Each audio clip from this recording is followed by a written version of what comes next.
Hello student, चलिए आज हम पढ़ते हैं लॉर्ड जेम्स फोर्ड, जिनका कार्यकाल था 1916 से 1921 के बीच।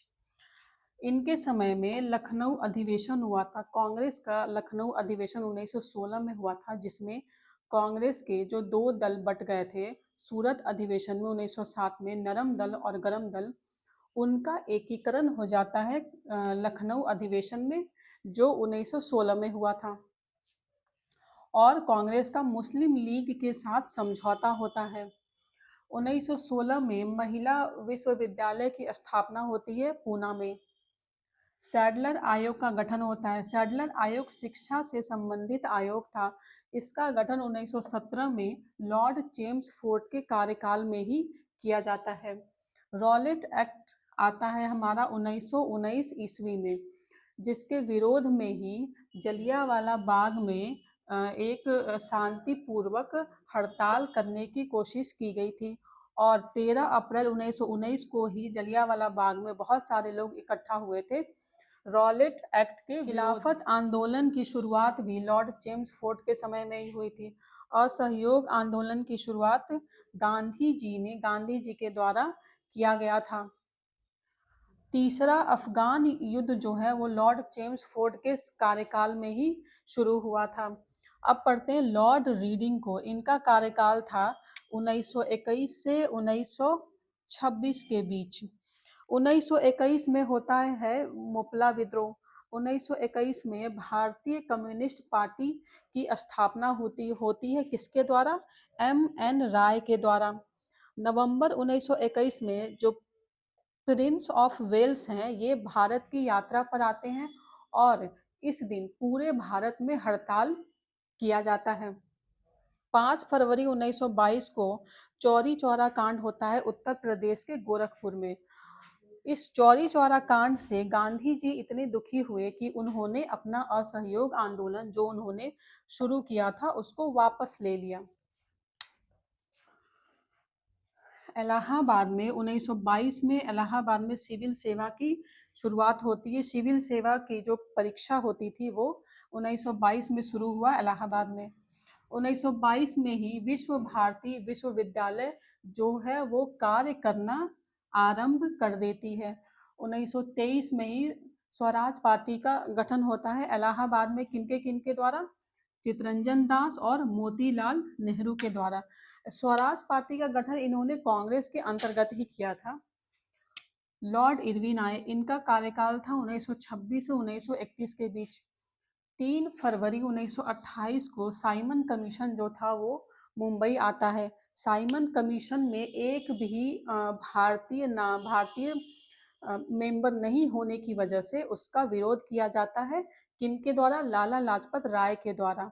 और उस विरोध में लाठीचार्ज किया जाता है अंग्रेजों के द्वारा और लाला लाजपत राय की मृत्यु हो जाती है। जिसके विरोध में 1929 में दिल्ली का जो असेंबली हॉल था उसमें बम फेंका जाता है। जतिन दास ये लाहौर के जेल में एक कैदी थे। इन्होंने लाहौर जेल में हड़ताल किया था। 64 दिनों के हड़ताल के बाद 13 जुलाई 1929 को इनकी मृत्यु हो जाती है। जतिन दास का जो हड़ताल करने का उद्देश्य था वो ये था कि उसमें जो कैदी थे उस जेल में, लाहौर जेल में, भारतीय और अंग्रेज कैदियों के साथ अलग अलग व्यवहार किया जाता था, जिसके कारण इन्होंने भूख हड़ताल किया था लाहौर जेल में। 1929 ईस्वी में पूर्ण स्वराज का लक्ष्य रखते हुए लाहौर अधिवेशन, कांग्रेस का जो लाहौर अधिवेशन हुआ था उसमें पूर्ण स्वराज का लक्ष्य रखा गया था। और 26 जनवरी 1930 को स्वतंत्रता दिवस मनाने के लिए तय किया गया था। इसी कारण जब हमारा संविधान बना तो वह नवंबर में ही तैयार हो चुका था, लेकिन चूंकि इस डेट को याद रखने के लिए उसे लागू नहीं किया गया और जब 26 जनवरी आई तो उस दिन हमारे संविधान को लागू किया गया और 26 जनवरी को गणतंत्र दिवस के रूप में मनाया जाता है। सविनय अवज्ञा आंदोलन के अंतर्गत गांधी जी को 5 मई 1930 को गिरफ्तार कर लिया गया था और उसके बाद इरविन ने बिना किसी शर्त के ही गांधी जी को रिहा कर दिया, क्योंकि उन्हें गोल में सम्मेलन में आमंत्रित किया गया था और वे नहीं उसमें भाग नहीं ले रहे थे। 12 नवंबर 1930 को लंदन में पहला गोलमेज सम्मेलन हुआ, जिसमें कांग्रेस ने भाग नहीं लिया था। 4 मार्च 1931 को गांधी इरविन समझौता के तहत जो है गांधी जी ने सविनय अवज्ञा आंदोलन स्थगित कर दिया और जो दूसरा गोलमेज सम्मेलन होने वाला था उसमें उसमें आने का आमंत्रण स्वीकार कर लिया था। अब देखते हैं कि इनसे क्वेश्चन किस टाइप के पूछे जाते हैं। ये क्वेश्चन पूछा गया है कि लाहौर के जेल में जिसने हड़ताल किया था उनका क्या नाम था?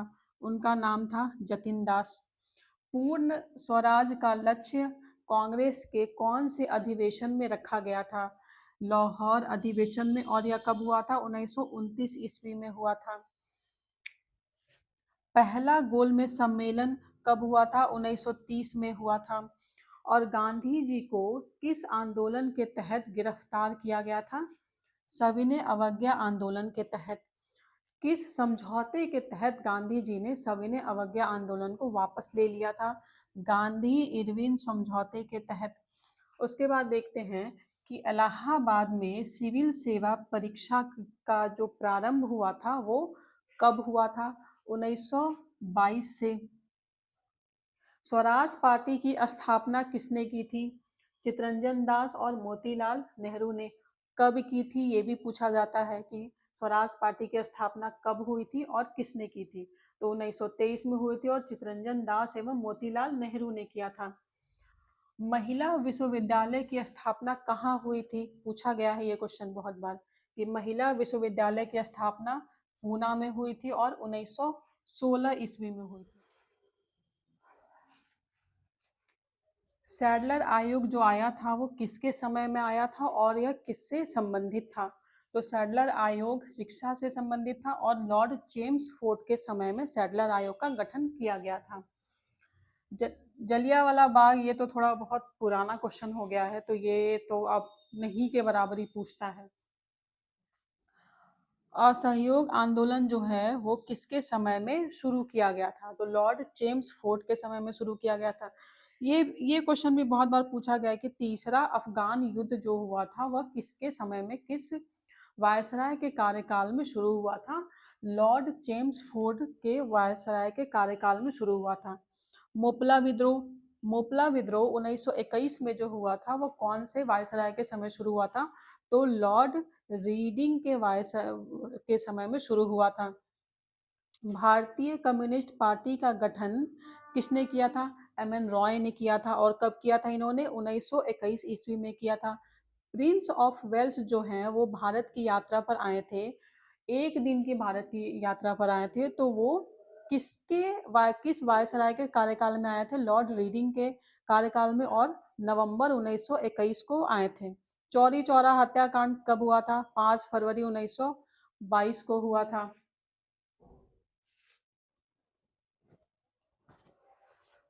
अब हम देखते हैं कि हमारे आगे के और कौन से वायसराय आए और उनसे संबंधित कौन कौन से क्वेश्चन पूछे जाते हैं। लॉर्ड वेलिंगटन आए। इनका जो कार्यकाल था वो 1931 से 1936 तक था। इनके समय में दूसरा गोलमेज सम्मेलन हुआ था 1931 में। इस सम्मेलन में गांधी जी ने कांग्रेस की तरफ से भाग लिया था, लेकिन ये दूसरा गोलमेज सम्मेलन भी असफल रहा, जिसके बाद गांधी जी ने 3 जनवरी 1932 को सविनय अवज्ञा आंदोलन को दोबारा आरंभ कर लिया था। 16 अगस्त 1932 को रैमजे मैकडोनाल्ड ने सांप्रदायिक पंचायत की घोषणा की, जिसके तहत क्या था कि दलित वर्ग को हिंदुओं से अलग करके उनके लिए अलग निर्वाचन मंडल का प्रावधान किया गया था, जिसकी वजह से गांधी जी बहुत दुखी हुए और वह आमरण अनशन पे चले गए थे। जिसके उसके बाद जो है एक पूना पैक्ट किया गया 24 सितंबर 1932 को। इसके तहत दलितों को साधारण वर्ग के साथ ही उनके लिए सीटों का आवंटन किया गया। 1932 ईस्वी में तीसरा गोलमेज सम्मेलन हुआ जिसमें कांग्रेस ने भाग नहीं लिया था। बिहार में 1934 में बिहार में बहुत ही भयंकर भूकंप आया। भारत सरकार अधिनियम जो 1935 था वह इसी के समय में लॉर्ड वेलिंगटन के समय में बनाया गया था। भारत सरकार अधिनियम 1951 में, सॉरी फ्रेंड्स यहाँ पे 1915 है। 1915 का जो कांग्रेस अधिवेशन हुआ था जिसकी अध्यक्षता सत्येंद्र प्रसन्न सिन्हा ने की थी, उसमें लॉर्ड वेलिंगटन ने भाग लिया था 1915 के कांग्रेस के अधिवेशन में। उसके बाद लॉर्ड लिनलिथगो आए। इनका कार्यकाल था 1936 से 1936 टू 1943 तक था। इनके समय में पहली बार भारत में चुनाव हुआ था। 11 प्रांतों में हुआ था चुनाव और कांग्रेस जो है वह 11 में से 8 प्रांतों में कांग्रेस सरकार बनाने में सफल हुई थी। हालांकि 5 जो प्रांत थे, जो असम, बंगाल, उत्तर पश्चिम सीमा प्रांत, पंजाब और सिंध, इनमें जो है इनको पूर्ण बहुमत नहीं मिला था लेकिन इनकी सरकार बन गई थी। 1 सितंबर 1939 को दूसरा वर्ल्ड वॉर शुरू होता है जिसमें भारतीयों से पूछे बिना ही उनको दूसरे विश्व युद्ध में झोंक दिया जाता है, जिसके विरोध में कांग्रेस ने क्या किया कि उसने एक नारा दिया, न कोई भाई न कोई पाई, और उनके जितने भी मंत्री मंडल थे उससे उनसे उन्होंने त्याग पत्र दिलवा दिया था। फॉरवर्ड ब्लॉक की स्थापना 1 सितंबर 1939 को सुभाष चंद्र बोस के द्वारा की गई थी। 1940 में लाहौर अधिवेशन, मुस्लिम लीग का लाहौर अधिवेशन हुआ जिसमें पहली बार पाकिस्तान की मांग की गई थी। इसका जो प्रारूप था वो सिकंदर हयात खान ने बनाया था और प्रस्तुत किया था इसे फजलुल हक ने। खली कुज्जम ने इसका समर्थन किया था। 8 अगस्त 1940 को अगस्त प्रस्ताव आता है अंग्रेजों के द्वारा। मार्च 1942 में जो क्रिप्स मिशन था वो भारत आया। इनके जो प्रस्ताव थे, इस मिशन के जो प्रस्ताव थे उसे कांग्रेस और मुस्लिम लीग दोनों के द्वारा स्वीकार कर लिया गया था। कांग्रेस की तरफ से जो इसके आधिकारिक वार्ताकार थे वो थे जवाहरलाल नेहरू और मौलाना आजाद। 9 अगस्त 1942 में भारत छोड़ो आंदोलन की आरंभ होता है और इसे अगस्त क्रांति के नाम से भी जाना जाता है। अब देखते हैं कि इनसे क्वेश्चन क्या क्या आते हैं। अगस्त क्रांति जो है वो कौन से आंदोलन से संबंधित है? भारत छोड़ो आंदोलन से। 8 अगस्त 1940 को जो अगस्त प्रस्ताव आया था वह किनके द्वारा लाया गया था? अंग्रेजों के द्वारा। यह क्वेश्चन भी बहुत बार पूछा गया है कि क्रिप्स मिशन के जो वार्ताकार थे कांग्रेस की तरफ से वो कौन कौन थे? तो पंडित जवाहरलाल नेहरू और मौलाना आजाद। किस मुस्लिम लीग के कौन से अधिवेशन में पाकिस्तान की मांग रखी गई थी? लाहौर अधिवेशन में जो 1940 में हुआ था। फॉरवर्ड ब्लॉक की स्थापना किसने की और कब की थी? ये तो खैर आसान क्वेश्चन है। फॉरवर्ड ब्लॉक की स्थापना 1 सितंबर 1939 को सुभाष चंद्र बोस के द्वारा किया गया था। किस युद्ध के विरोध में कांग्रेस मंत्रिमंडल ने त्याग पत्र दे दिया था? तो दूसरा वर्ल्ड वॉर जो शुरू हुआ था 1 सितंबर 1939 को, इस युद्ध के विरोध में कांग्रेस ने त्याग पत्र दे दिया था। भारत सरकार अधिनियम 1935 जो है वो कौन से वायसराय के समय में पास किया गया था? तो लॉर्ड वेलिंगटन के समय में भारत सरकार अधिनियम 1935 लाया गया था। लॉर्ड वेलिंगटन जो है उन्होंने कांग्रेस अधिवेशन का में कौन से कांग्रेस अधिवेशन में भाग लिया था? तो 1915 में जो कांग्रेस अधिवेशन हुआ था उसमें लॉर्ड वेलिंगटन ने भाग लिया था।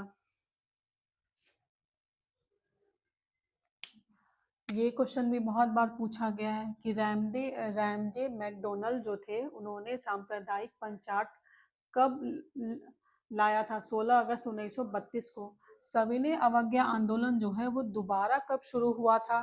तो इसके लिए 3 जनवरी 1932 को दूसरा गोलमेज सम्मेलन जिसमें गांधी जी गए थे और वह सम्मेलन असफल हो गया था। उसी के विरोध में गांधी जी ने 3 जनवरी 1932 को दोबारा सविनय अवज्ञा आंदोलन आरंभ कर दिया था।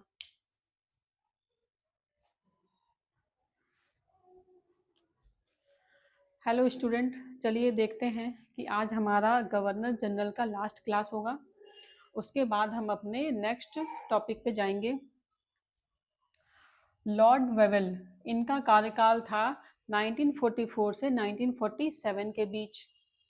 इन्होंने क्या किया कि 25 जून 1945 को शिमला में एक सम्मेलन रखा था जिसमें कांग्रेस ने और मुस्लिम लीग दोनों ने भाग लिया था। कांग्रेस की तरफ से जो नेतृत्व कर रहे थे वह हमारे थे अबुल कलाम आज़ाद।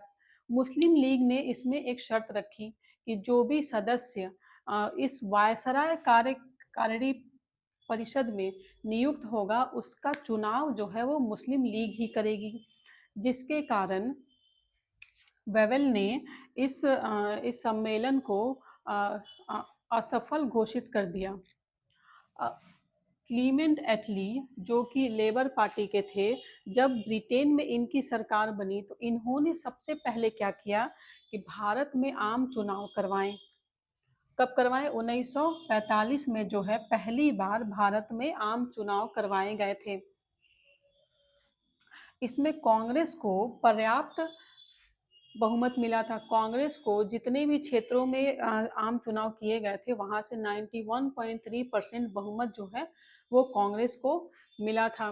कांग्रेस को केंद्रीय विधानसभा और प्रांतीय विधान मंडल में जो है कि पर्याप्त बहुमत मिले और कांग्रेस ने बम्बई, मद्रास, संयुक्त प्रांत बिहार, उड़ीसा और मध्य प्रदेश में बहुमत वाली सरकार बना ली थी। मुस्लिम लीग जो है इन्हें मुस्लिम सीटें जितनी भी थी इस चुनाव में वो सभी सीटें मुस्लिम लीग ने जीत ली और मुस्लिम लीग की सरकार बनी बंगाल और सिंध में बन गई थी। उसके बाद आया हमारा कैबिनेट मिशन 1947 में। इसके जो मेंबर थे इसमें 3 मेंबर की ये कमिटी थी। कौन कौन से थे? स्टैफोर्ड क्रिप्स, पैथिक लॉरेंस और AB अलेक्जेंडर। ये इन 3 लोगों का ये मिशन था, कैबिनेट मिशन। और 20 फरवरी 1947 में क्लीमेंट एटली ने जो है वो हाउस ऑफ कॉमन्स में, ब्रिटेन के हाउस ऑफ कॉमन्स में इन्होंने घोषणा की कि जून 1948 में इन्होंने घोषणा की कि भारतीय प्रभुसत्ता को भारतीयों के हाथ में सौंप दिया जाएगा। उसके बाद आए हमारे लॉर्ड माउंटबेटन। लॉर्ड माउंटबेटन जो थे ये भारत के गवर्नर जनरल हुए थे। कौन से? अंतिम गवर्नर जनरल हुए थे ये भारत के, जो ब्रिटेन द्वारा नियुक्त किया गया था। माउंटबेटन ने क्या किया कि इनका एक प्लान आया था माउंटबेटन योजना, जो 3 जून 1947 को आया था, जिसमें भारत का विभाजन भी सम्मिलित था कि भारत को पाकिस्तान और हिंदुस्तान दो देशों में बांट दिया जाएगा। उसके बाद आता है भारतीय स्वतंत्रता विधेयक। ये कब आया? ये आया 4 जुलाई 1947 को आया था और इसकी स्वीकृति जो है वो एटली जो थे, क्लीमेंट एटली जो थे उन्होंने इसकी स्वीकृति दे दी थी 18 जुलाई को। 4 जुलाई को ये विधेयक आया कि भारत और पाकिस्तान 2 देश बनाए जाएंगे और 18 जुलाई को जो है इसकी स्वीकृति वहां पर दे दी गई थी। उसके बाद जो है हमारा भारत स्वतंत्र हो गया था 15 अगस्त को और पाकिस्तान जो है उसने 14 अगस्त को ही स्वतंत्रता मान ली थी अपनी। पहला जो गवर्नर जनरल बनाया गया वो लॉर्ड माउंटबेटन को ही बनाया गया था। उसके बाद जो पहले स्वतंत्र भारत के जो पहले भारतीय थे जिन्हें गवर्नर जनरल बनाया गया था, वो थे सी राजगोपालाचारी। ये पहले भी थे और पहले भारतीय भी थे और लास्ट गवर्नर जनरल भी थे। इसके बाद जो है गवर्नर जनरल का जो पद है वो समाप्त कर दिया गया था। किनके बाद? सी राजगोपालाचारी के बाद। अब देखते हैं कि इनसे क्वेश्चन कैसे कैसे पूछे जाते हैं। ये पूछा जाता है कि स्वतंत्र भारत का जो पहला गवर्नर जनरल, पहला भारतीय गवर्नर जनरल कौन बना था? तो सी राजगोपालाचारी। स्वतंत्र भारत का पहला गवर्नर जनरल कौन बना था? Lord Mountbatten. जब भारतीय स्वतंत्रता का जो विधेयक है वो पास हुआ था, तो ब्रिटेन में किसकी सरकार थी? क्लीमेंट एटली की। और ये किस पार्टी से थे? ये लेबर पार्टी से थे। कैबिनेट मिशन जो आया था 1947 में, इसके जो 3 मेंबर थे उनके नाम भी पूछे जाते हैं, स्टैफोर्ड क्रिप्स, पैथिक लॉरेंस और एबी अलेक्जेंडर। जो फर्स्ट टाइम जो चुनाव हुआ था, आम चुनाव हुआ था भारत में, उसमें कांग्रेस ने कौन कौन से राज्य में सरकार बनाई थी? तो बम्बई, मद्रास, संयुक्त प्रांत, बिहार, उड़ीसा और मध्य प्रांत। हाँ, पंजाब में भी इन्होंने सरकार बनाई थी लेकिन पूर्ण बहुमत नहीं मिला था कांग्रेस को। तो 3 पार्टी मिलके वहां पे सरकार बनाई थी। एक थी कांग्रेस, एक है अकाली और एक है यूनियनिस्ट पार्टी। इन तीनों ने मिलके पंजाब में सरकार बनाई थी। उसके बाद देखते हैं कि भारत में जो है आम चुनाव सबसे पहले कब करवाए गए थे? तो 1947 में। क्लीमेंट एटली जो है, जिनके समय में भारतीय स्वतंत्रता विधेयक पास हुआ था, वो किस पार्टी से संबंधित है? तो लेबर पार्टी से संबंधित है। कांग्रेस का नेतृत्व जो है ये लॉर्ड वेवेल का जो प्लान था, उसमें 25 जून 1947 को जो सम्मेलन लाया गया था, उसमें कांग्रेस का नेतृत्व किसने किया था? तो अबुल कलाम आज़ाद ने।